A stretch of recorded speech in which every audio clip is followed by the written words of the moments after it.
Oh, I think it is important, and the government does have a role in protecting our children, and the content that's available, and making sure that our children are adequately protected. I think that goes, but it goes, I believe, not only, and it goes beyond even just indecent content.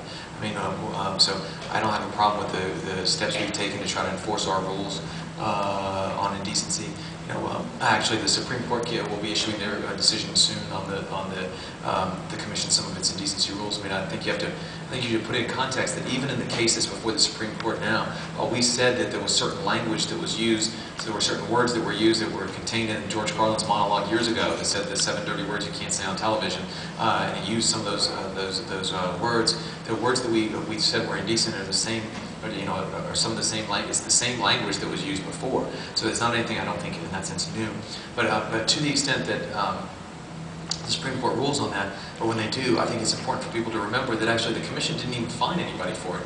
We actually didn't even find that the Supreme Court case that's up there, we didn't fine a single broadcaster for the use of that language. We just wanted to clarify and make sure you said, yes, these are words that were included in the George Carlin original monologue, and the use of that language is inappropriate during this time frame, when children are likely to be in the audience. And I think that is something that's worthwhile for us to make sure and protect. But I think it actually, the government's role in protecting our children with content goes beyond just indecency. I've also said that I think that the government should make sure that there's not programming for children, targeted for children that's excessively violent. And a lot of studies have been done about the impact that violent programming can have on children. We have in this country, childhood obesity is reaching epidemic proportions. I testified with the head of CDC who said that our childhood obesity rate, as if we were analyzing a similar health problem in any other context, we would say it was an epidemic. And I think that there's been a plethora of independent studies that have said that media consumption and advertising of unhealthy food products targeted towards children, particularly very young children, those children are unable to distinguish between the content of the entertainment and the program and the content of the advertising.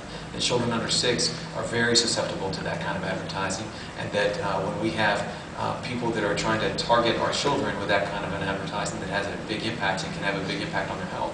And I think that we need to recognize that children, I think, do deserve to be protected in the context of some of this content, but it's not just indecency, it's these other issues as well. So smoking and fast food should be banned? I think that we should be careful about how, I would be uncomfortable if Big Bird started lighting up cigarettes and saying this was a good thing for kids.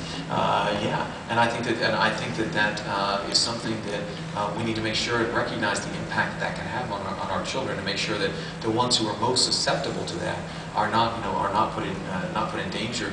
And I think that the government does have a role in that. One of the things that traditionally the courts have said is that the one time the government can have a role in these speech issues is if you are trying to protect children. Well, one of your Democratic colleagues in a speech a few months ago that didn't receive much notice suggested that it's not only television, it's anything coming over the internet should be monitored. I believe you said rated as well. Is that something that you would support? Well, I think one of the no, but here's why.